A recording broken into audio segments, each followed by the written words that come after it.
warrant of arrest laban kay Atong Ang to be released anytime now, sabi ng DILG. So may relasyon to mga kababayan doon sa missing sa Bungeros. Di ano niya Mr. Maravillas ang masasabi mo dito sa announcement na yung akusado kailangang i-announce mo na before na i-serve.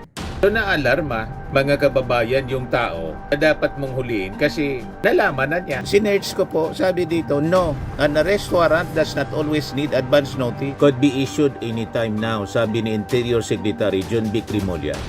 Ako, itong si John Vic Rimulya kasi, politiko din. Para for the judge to fully appreciate the facts of the case. And I think it will be anytime now, sabi po ni John Vic Rimulya.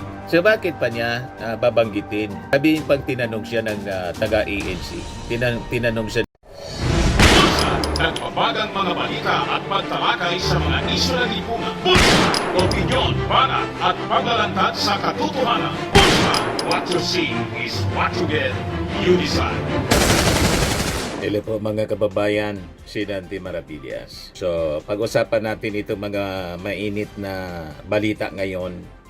Ito yung kapapasok pa lang na balita nang sabi, yung warrant of arrest laban kay Atong Ang to be released anytime now, sabi ng DILG.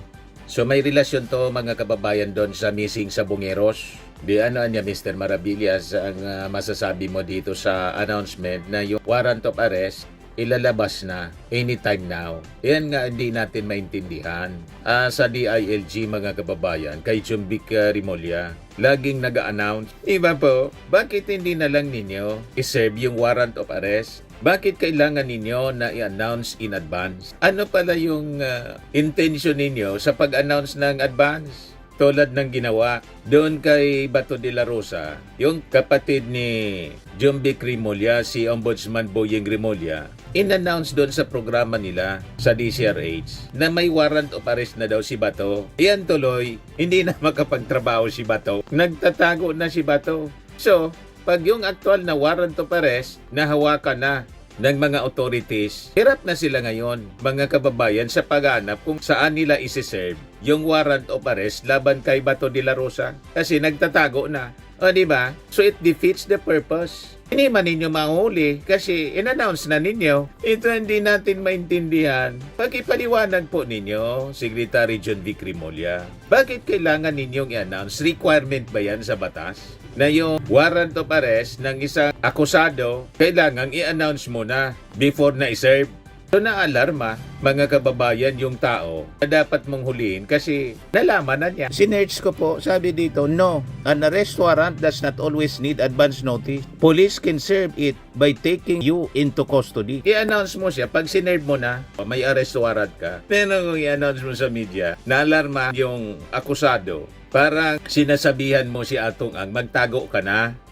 So it defeats the purpose of serving the warrant of arrest kung nakapagtago na yung akusado. Ba't ninyo pinahirapan yung sarili ninyo na maghanap sa mga akusado sa kung ano-anong krimen? By giving an advance notice, publishing the information through the media na hindi pa man ninyo hawak, ina-announce na ninyo. May problema po tayo pa ganyan. Di ba po mga kababayan? Kaya ang karamihan sa mga akusado, before pa na mawakan ng mga taga-NBI, taga-PNP, yung warrant of arrest, nakalabas na ng bansa kasi announce kayo ng announce. Kung hindi man lumabas ng bansa, tulad ni Bato de la Rosa, nakapagtago na sa kanyang lungga.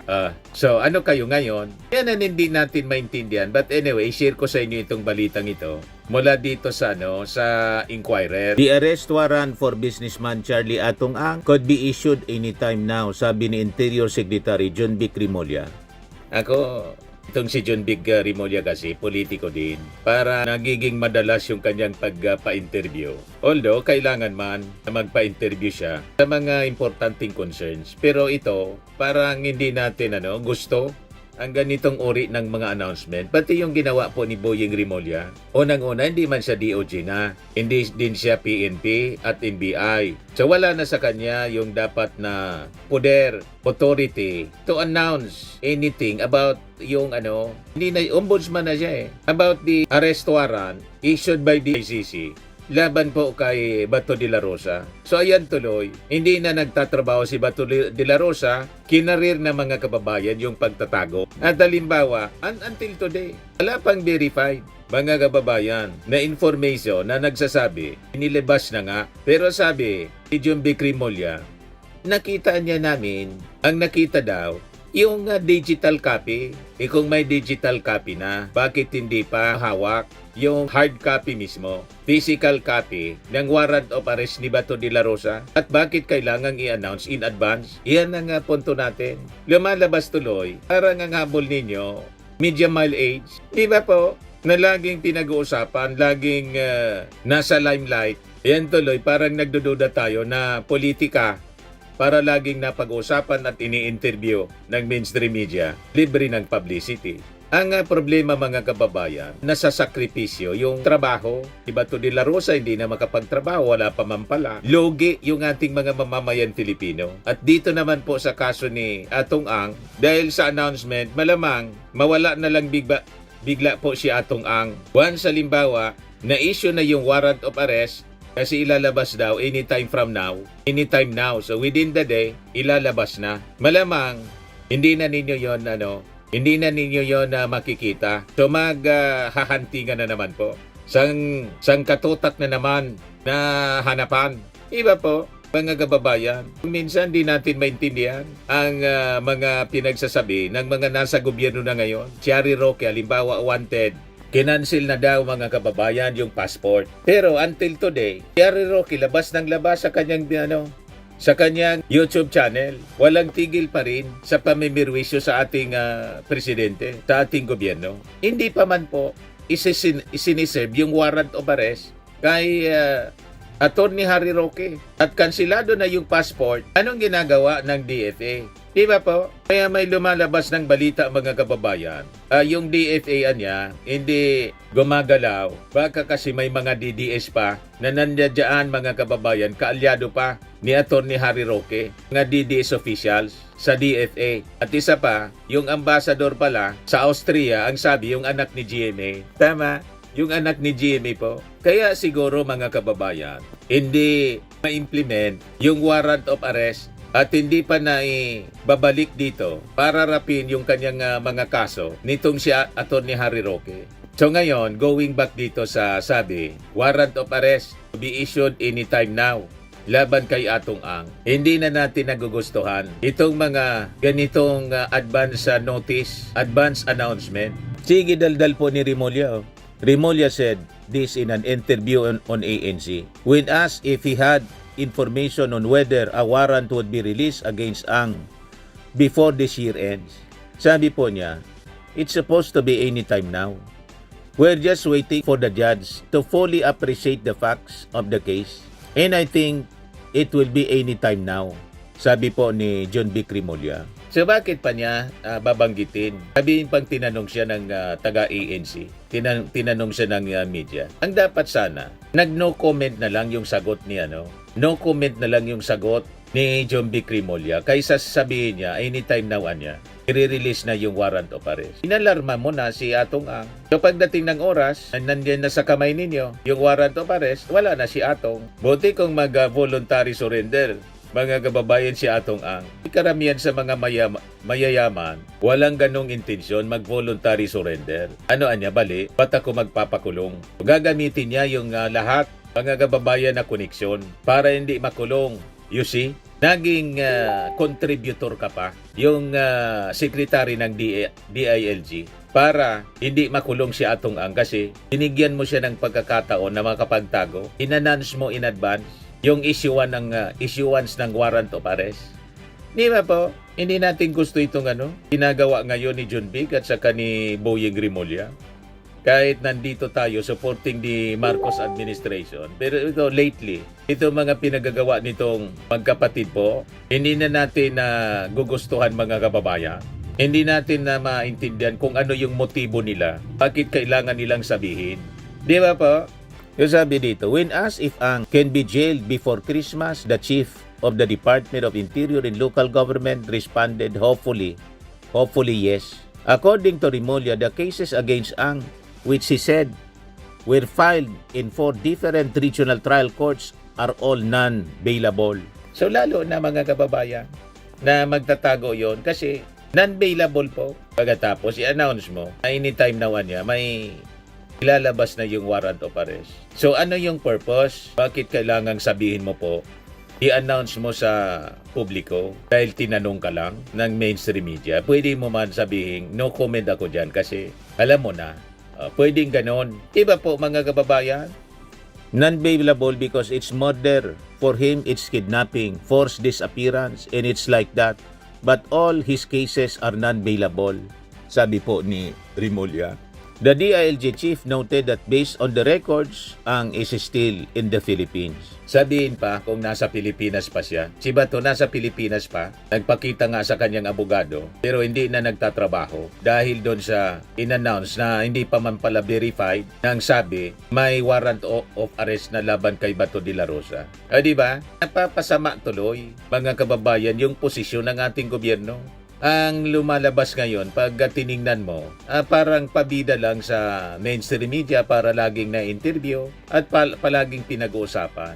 So, nagiging political, mga kababayan, yung intensyon, imbes na maiserve ang hustisya ng maayos. Tama po, mga kababayan? So, paminsan kailangan siguro pitikin natin itong mga nasa gobyerno natin mga kababayan para ma-remind sila na may mga bagay na hindi mo man dapat sabihin muna. Tulad nitong warrant of arrest. Kung nandyan na yung warrant of arrest, huwag mo na munang i-announce. I-announce mo pag na-serve na. I-announce mo doon mismo sa harap ng ina-aresto mo. And in this case, si Atong Ang. Kasi siyempre, serve mo ng warrant of arrest, i-announce mo na may warrant of arrest ka. Tapos, babasahan mo ng Miranda rights. O, gano'n naman lang. Gano'n naman talaga, mga kababayan. Hindi, kung gusto mo may scope ng mga taga-media, di, kung imbita ka ng mga taga-media to cover the execution, yung pagsiserve ng warrant of arrest. Hindi yung i-release pa lang, hindi pa nga sigurado. I-release pa lang, in-announce mo na para lang masatisfy yung craving sa scope ng mga taga-mainstream media. Hindi dapat gano'n, mga kababayan. Tama pa? So, disapprove natin itong mga actions and pronouncement po ni DILG Secretary John B. Remulla, pati yung kanyang kapatid na si Ombudsman Remulla, Boying Remulla, na nag-announce may warrant of arrest na nga si Bato de la Rosa. Yan tuloy, hindi na nagtatrabaho. Okay pa? Firmax Firming and Lifting Cream, pinapahid po sa mga pulses in affected area. Mainam po sa paninigas ng mga kaso-kasuan. Ito naman po, Automax Radiant Serum. Sa mukha naman yung application, anti-aging po siya. You will look 10 years younger than your age. Sa mga cancer patients naman po, baka lang gusto ninyo itong itry. Neng siya red mixed fruit drink. Hindi mo po siya gamot, food supplement siya. Kaya lang, gawa siya mga kababayan sa goji berry. Yung goji berry, may anti-cancer properties. O ngayon, yung mga inquiries ninyo, dumiritso na lang kayo sa aming messenger sa Facebook para masagot namin agad. Ayos pa? Ayos na ayos niya, Mr. Maravilla. Sa mga nagana po ng malinis and spacious fitness gym, pumunta lang po kayo sa aming Colossal Fitness Gym. May Grab car rental din po kami. But anyway, ito po pala yung aming bagong product na binibenta online. I am worldwide amazing pure organic barley powdered drink mix from Australia. Negosyo to ng aking anak na architect entrepreneur Riz Maravillas. Ayan po. Kontakin na lang po ninyo siya, Riz Maravillas on Facebook.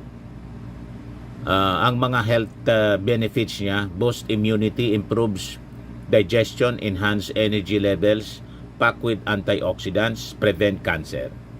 Ito naman po yung bago naming product na binibenta online. Eye Glow Serum, whitening po siya. Tingnan ninyo yung epekto sa aking anak na architect before and now. Yung mga inquiries po ninyo, dumiretso na lang kayo sa kanyang Facebook account, Riz Maravillas.